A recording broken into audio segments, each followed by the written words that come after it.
Profesor, buenas tardes. En esta oportunidad mi compañera y yo vamos a presentar el informe final denominado Factores determinantes de la participación femenina en el mercado laboral de Lima Metropolitana, que comprende el periodo 2007-2019. Siguiente. Bueno, iniciamos con la introducción. A pesar de que la participación laboral de las mujeres se ha incrementado en los últimos años, aún persiste la brecha tanto entre hombres y mujeres en el ámbito laboral. Dicha diferencia se puede explicar por diversos factores que pueden influir de forma positiva o negativa. Para este caso, en este proyecto de investigación hemos buscado determinar los factores económicos, sociales y formativos que contribuyen a que la mujer tenga una participación activa en el mercado laboral de Lima Metropolitana. Siguiente. Bueno, habiendo mencionado de que aún persiste la brecha, ello se puede visualizar en la PA ocupada en Lima Metropolitana. En el gráfico podemos visualizar de que la PA ocupada entre hombres y mujeres sí se ha incrementado, pero también existe la brecha. La baja participación laboral de las mujeres se puede medir por diversos aspectos. En este caso voy a mencionar algunos, iniciando con lo que es la educación. La educación es un factor crucial para poder medir o determinar la participación laboral de las mujeres, en este caso en Lima Metropolitana. Iniciamos con los datos brindados por el INEI, que al 2019 solo el 28.3% de las mujeres logró acabar la secundaria, mientras que solo el 14.2% de las mujeres logró acabar el nivel superior no universitario. Con ello podemos evidenciar que gran parte de la población femenina no llega a niveles superiores a los que ya mencioné. Dicho estancamiento educativo también se debe a algunos datos brindados por el MINEDU, por ejemplo. 1 de cada 3 adolescentes deja los estudios por quedar en estado de gestación. Y este es la segunda causa de deserción estudiantil. Y de las que continúan estudiando, menos del 65% termina dentro del tiempo establecido. Bueno, con ello podemos evidenciar de que esa es la diferencia que hay entre la cantidad de hombres y mujeres que llegan a terminar el nivel de secundaria. Otro indicador que nos permite determinar la baja participación laboral de las mujeres es con la condición natural que tienen las mujeres en la sociedad. Las mujeres dedican más tiempo a las labores domésticas, el rol de madre y amas de casa, por lo que desincentiva su participación en el mercado de trabajo. Los datos indican que las mujeres en promedio dedican entre 12 a 13 horas semanales para realizar estas actividades, mientras que los hombres lo realizan entre 5 a 6 horas. Evidentemente, hay una diferencia de casi la mitad de horas que dedican a realizar estas actividades. Como último punto tenemos el ingreso promedio percibido. Según los datos del INEI, la población ocupada femenina recibe en promedio 1.300 soles mensuales, mientras que los hombres reciben en promedio 2.000 soles. Claramente se evidencia una gran diferencia en los salarios y ello muchas veces desincentiva a la mujer insertarse en el mercado laboral. Entonces, la cuestión surge de ello. A pesar de que las mujeres representan más de la mitad de la población total de Lima Metropolitana, aún siguen siendo afectadas por un limitado mercado laboral, por salarios muy bajos, por realizar actividades domésticas o actividades relacionadas al cuidado de la familia o del hogar, y que en gran medida afectan a la continuidad o finalización de sus estudios profesionales. Y muchas de estas actividades en general no son valoradas ni mucho menos remuneradas. Por todo ello surge este problema, una baja participación laboral de las mujeres en el mercado laboral. Siguiente. En la formulación del problema, como problema general tenemos cuáles son los factores sociales, económicos y formativos que influyen en la participación femenina en el mercado laboral de Lima Metropolitana. En problema específico 1, se tiene que el nivel de educación, maestría, doctorado impacta de forma significativa en la participación femenina. En En el específico 2, la participación femenina en el mercado de trabajo se ve influenciada de forma sustancial por factores sociales como la tasa global de fecundidad y el estado civil casada. Y por último, el problema específico 3, si existe algún tipo de relación entre la participación femenina en el mercado de trabajo y factores económicos, ingreso promedio mensual y la dependencia económica. Siguiente. En la parte de justificación del problema. ¿El para qué? Bueno, para determinar cuáles son los principales factores y en qué medida estos influyen en la participación laboral de las mujeres en Lima Metropolitana. El por qué, pues existe una marcada brecha de género en el ámbito laboral, lo cual se vuelve más evidente o más notorio en el nivel socioeconómico bajo. Y el para quién, para los ciudadanos peruanos y para el gobierno en sí, que por medio de los ministerios puede plantear medidas de diversas índoles con el propósito de mejorar esta situación en el país. Siguiente.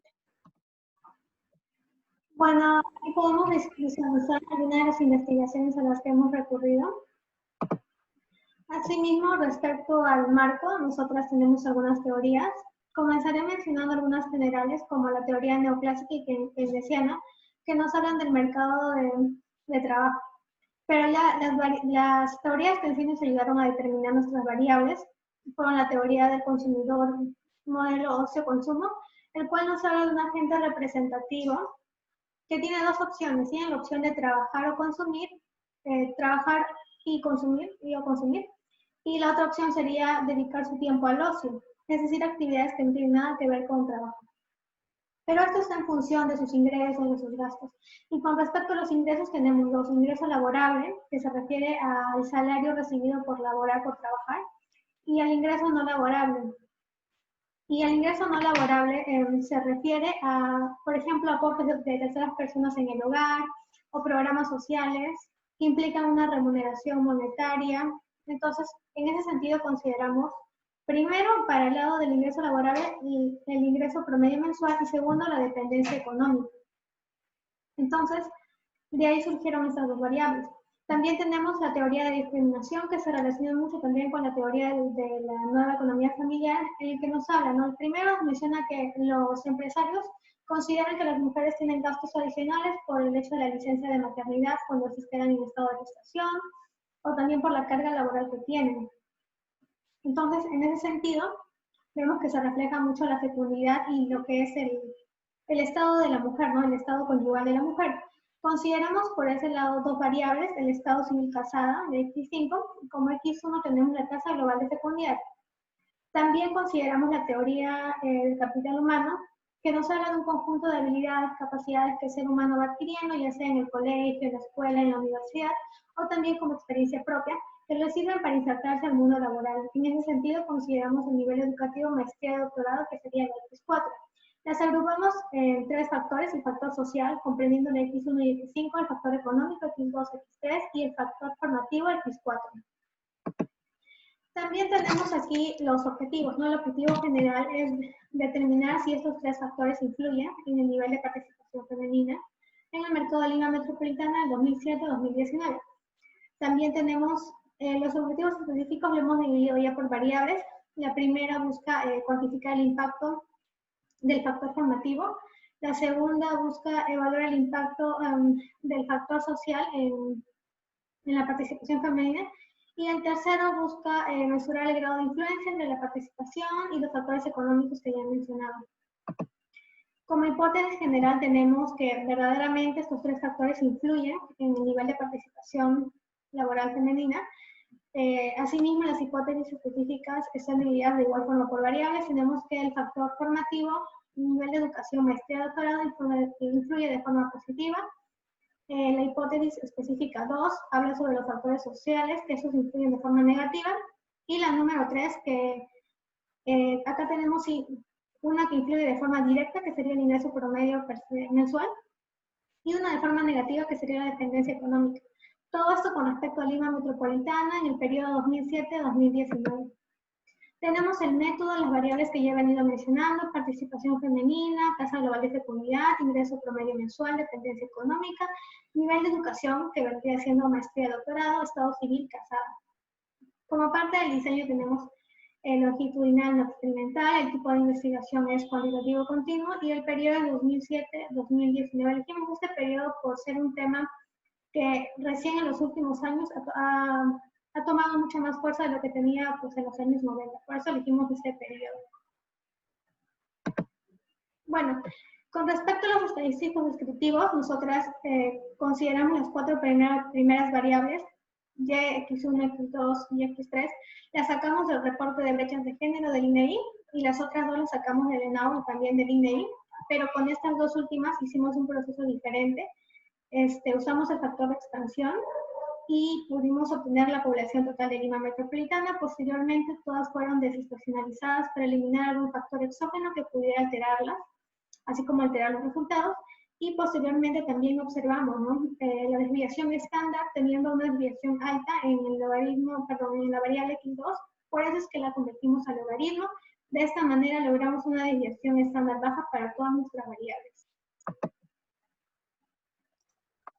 Bueno, en la parte de resultados, inicialmente se realizó el análisis individual, iniciando con el test de raíz unitaria de Dickey-Fuller. Con ello pudimos determinar si las series poseen o no raíz unitaria. Entonces, debido a que la probabilidad de todas las variables resultó ser menor al 5% de significancia, se pudo determinar que las series no poseen raíz unitaria, es decir, son estacionarias. Y el orden de integración difiere por variable, ya que algunas tienen el orden de integración 1 y otras 0. En el caso del test de causalidad de Granger, bueno, esta prueba es considerada por muchos autores como una prueba secundaria para un MCO, mientras que para un VAR es considerada una prueba obligatoria. Pero se consideró pertinente realizarla, esta prueba, como una prueba de referencia, pero más no como una prueba excluyente. Se evidencia que la probabilidad de las variables en su mayoría son menores al 5%, demostrando una causalidad unilateral. Solo una de ellas resultó ser mayor al 5%, pero como mencioné, se va a considerar como una prueba de referencia. Siguiente. Bueno, a continuación presentamos el modelo que incluye las variables que ya mencionó mi compañera: tasa global de fecundidad, ingreso promedio mensual, dependencia económica, nivel de educación, maestría, doctorado y estado civil casada. La probabilidad de todas las variables son menores al 5%, entonces se demuestra la significancia de las variables. En el caso de la significancia global, de igual manera, es menor al 5% y en el R cuadrado tiene alrededor de 89-90%, por lo tanto tiene un buen ajuste. Siguiente. Bueno, en el test de normalidad, acá podemos determinar si los residuos siguen o no una distribución normal, dado que la probabilidad es de 77% superior al 5%, se puede determinar que los errores siguen una distribución normal.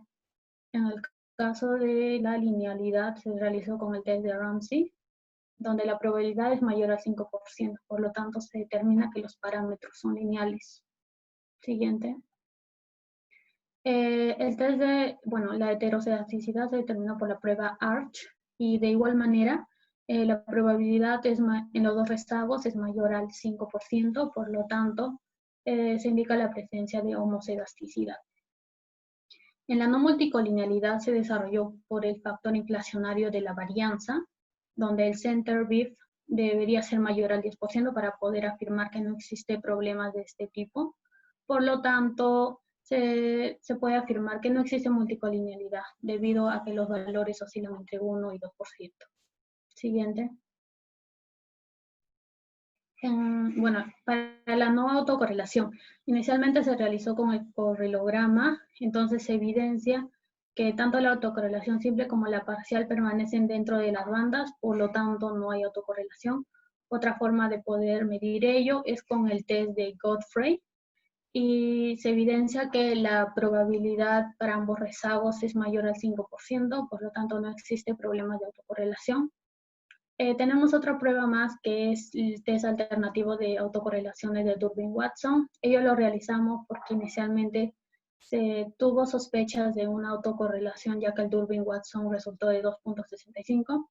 Esta prueba se realizó con el programa STATA y bueno, se pudo comprobar de que no hay autocorrelación debido a que la probabilidad es mayor al 5%. Entonces, con las tres pruebas se puede afirmar que en general no hay una autocorrelación en el modelo. Siguiente. Bueno, por último tenemos el quiebre estructural, determinarlo. Lo hicimos con el Q1 y Q1 al cuadrado, y en ambos gráficos podemos evidenciar que la suma de los residuos acumulados, que es la línea azul, permanecen dentro de las bandas. Por lo tanto, se afirma que no hay cambios estructurales, es decir, hay estabilidad en los parámetros. Siguiente. Bueno, con respecto a la discusión, comenzaremos por la discusión con los antecedentes. Voy a mencionar de forma breve tres de ellos. El primero es el capital humano y factores culturales determinantes de la inserción laboral femenina en Chile. Aquí en el cuadro podemos ver dos de las variables que ellos consideraron. Por ejemplo, para el caso de fecundidad, ellos les sale una relación inversa de menos 20.3. En nuestro caso, la X1, también la X1 representa aquí en este screen nuestra regresión, y podemos ver que efectivamente guardan el mismo tipo de relación, es decir, una relación inversa. La educación también guarda una relación directa en el caso de esta investigación. En nuestra investigación, de igual forma, hay una relación directa. Por ejemplo, aquí también en participación laboral femenina y sus determinantes en Chile, aquí sí encontramos una discrepancia, y es a mayor número de hijos, mayor probabilidad de que la mujer se inserte en el mundo laboral. En nuestro caso es al contrario, como ya mencioné, y ellos pues consideraron el conviviente, nosotros consideramos el estado civil casada. Ellos tienen una relación positiva y en nuestro caso también tenemos una relación positiva, tal y como se puede observar. Y bueno, por aquí, con respecto a la tercera y última investigación, consideraron la variable educación, y de igual forma es una relación directa, al igual que nosotras, también nuestra X4 es la que representa el nivel de educación, maestría y doctorado, y de igual forma guarda una relación directa. Bueno, con respecto a la discusión según las hipótesis, nuestra hipótesis general se acepta, puesto que se ha demostrado de que estos factores de verdad influyen en el nivel de participación.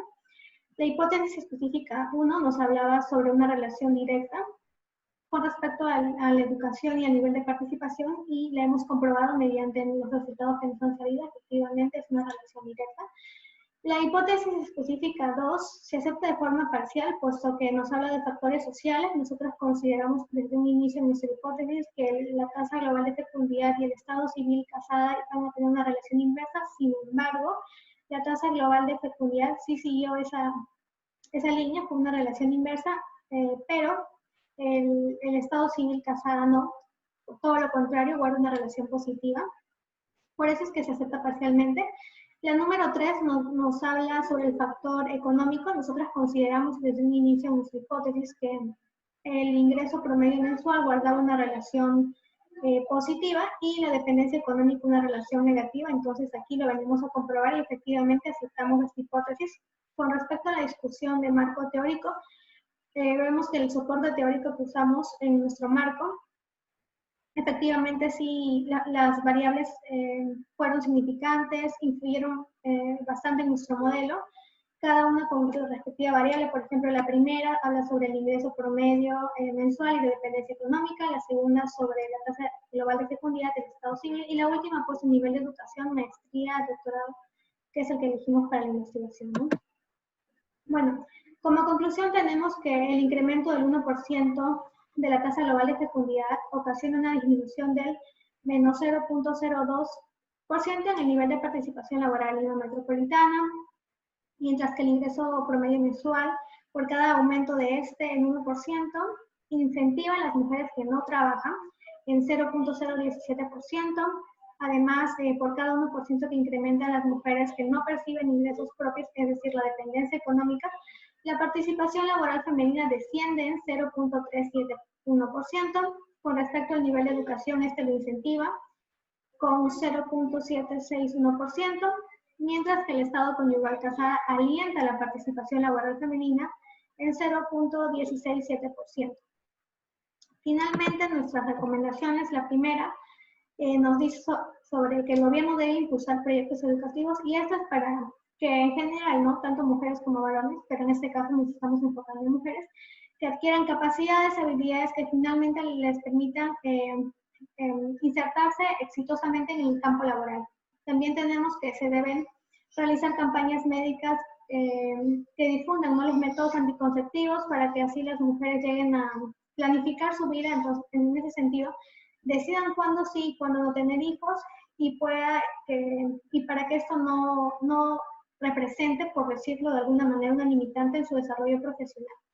También se deberían implementar más servicios de cuidado infantil, se debería promover cambios en los niños en el sistema educativo, es decir, que tanto niños como niñas tengan la misma capacidad, ¿no?, para desarrollar las mismas tareas en el hogar, por ejemplo. Con eso nos referimos al rol de género. También se deberían crear campañas que concienticen a los adultos respecto a este mismo tema. Y por último, fortalecer la supervisión del cumplimiento de la Ley 3036-7, pues que avala la integridad de las mujeres en su gestación para que no sean despedidas, entre otras cosas, ¿no? Gracias.